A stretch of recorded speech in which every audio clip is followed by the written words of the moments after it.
Hello and welcome back to our channel. I'm Tanita. And I'm Wonderful Ike. And today we're going to talk to you about how to cut costs and have a budget when it comes to your Section 8 rentals. Stay tuned.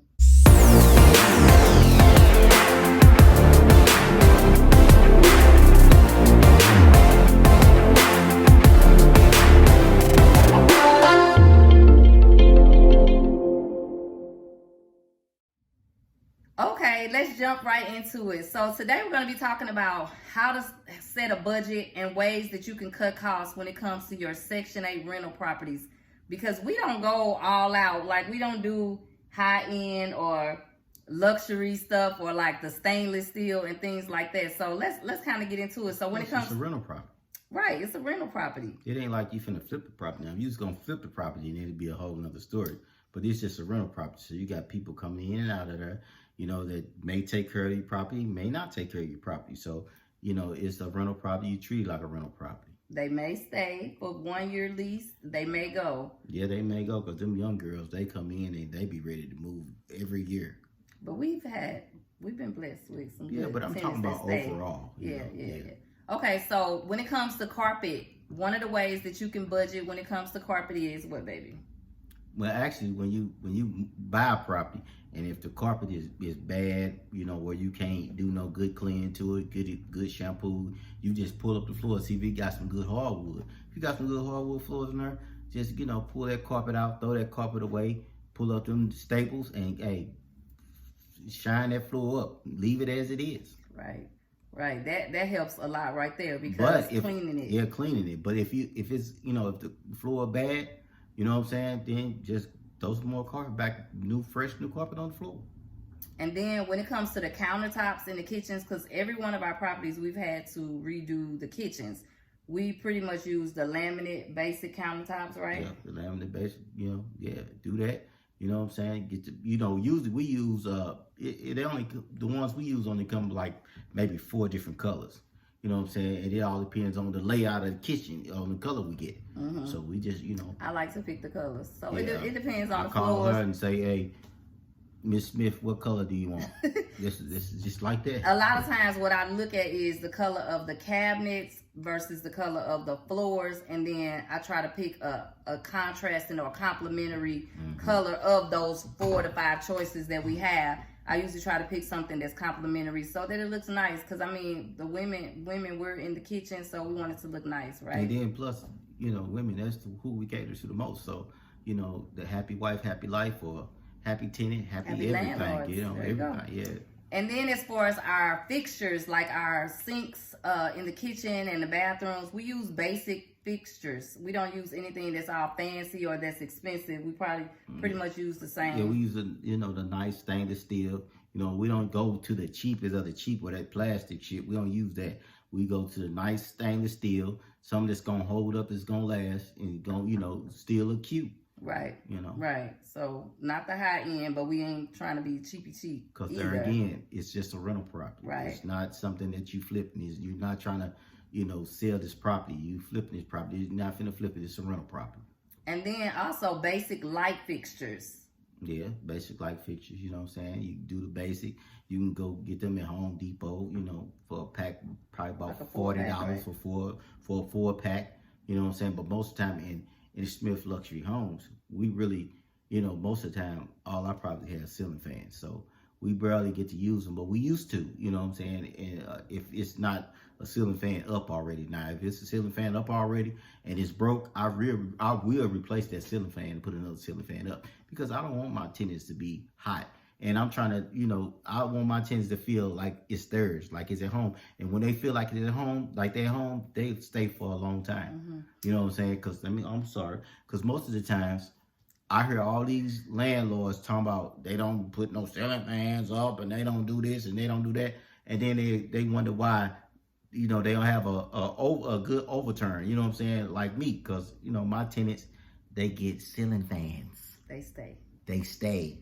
You know what I'm saying? We have another video. Make sure you check it out, where we did an actual walkthrough of one of our Section 8 properties that was completely finished. So you'll get a chance to see pretty much what we're talking about right now. And then what about paint colors, baby? Do we paint all different colors, or what do we do about that? We use one basic color. You know what I'm saying? Usually we use the color dapper tan, but you know it all depends on. Tony might come and say, well, man, you know what? They doing this expensive gray right now. You know what I'm saying? So we be like, okay, well, we might change it up. We might do this gray Tony is talking about. So we'll do the gray.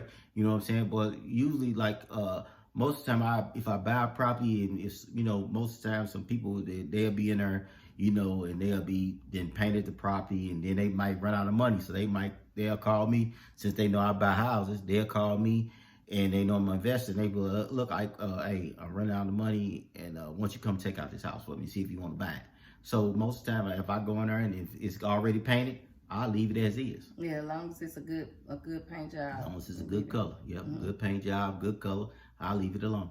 And then in the bathrooms, we pretty much use like the basic toilets, the vanity cabinet set with the mirror and the light fixtures. Absolutely, yeah. But nothing too fancy. Again, not the cheapest, but definitely not the high end. Right, because there again, it is a rental property. So when you got a rental property, you go in and you do less. You try to do as less as you can to a rental property. I mean, you gotta have it looking good. Don't get me wrong. You make it look good, and you put the you know the basic stuff in that rental property, because you know it's a rental property, and like I said, people gonna be coming in and out of it until you find that a good tenant that's gonna stay and lay with you for a while. Then you might do some upgrades. And then you might do some upgrades, because I done had tenants to call me and say, well, I was at Menards and they had this pretty red rose vanity. You think I can get that?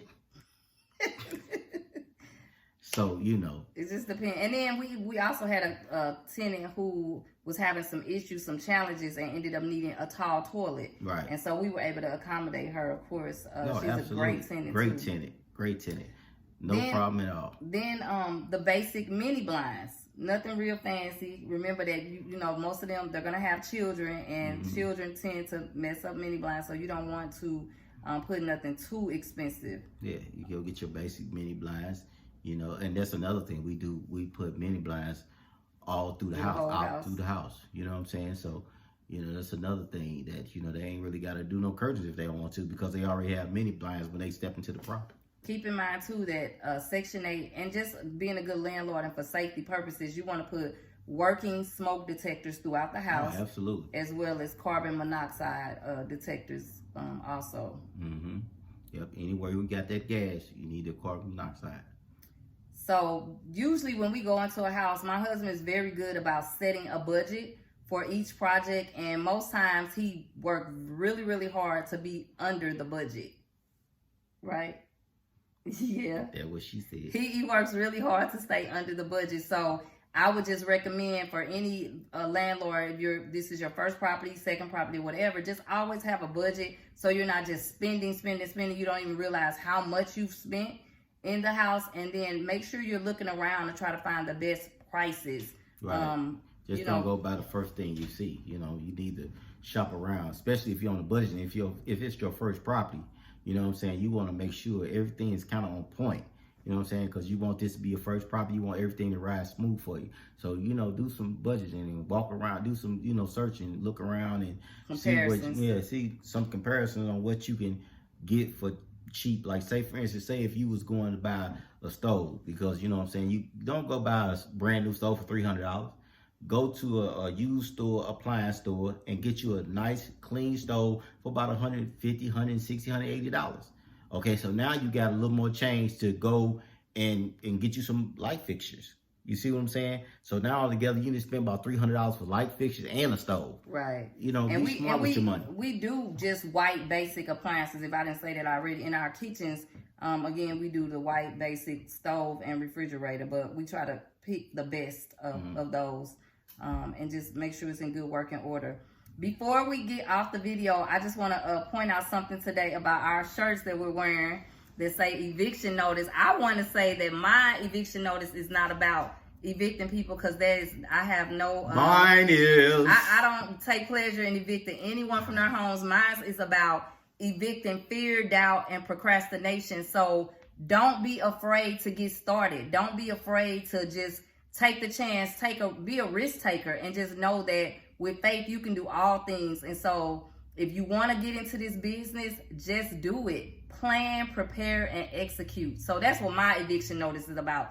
Those emotional things. And my eviction notice is about, if you don't pay Ike his money, you getting evicted. Plain and simple. That's what mine about. If you don't pay Smith Homes that money, and you staying in one of Smith Homes luxury homes, baby, you getting out. You getting evicted. That's what mine about. Plain and simple. It's just why it's white, because it's plain and simple. And we'll put the link in our description for this video where you can get these shirts and other shirts that you've seen us wearing throughout our videos. And again, thank you guys so much for watching and supporting us. Remember to subscribe. And hit that bell and share. And go like. get you a property. Go get one. Jump out there and get one. You know, just get it. Go get it. Just do it. do it. Okay, bye. Thank you.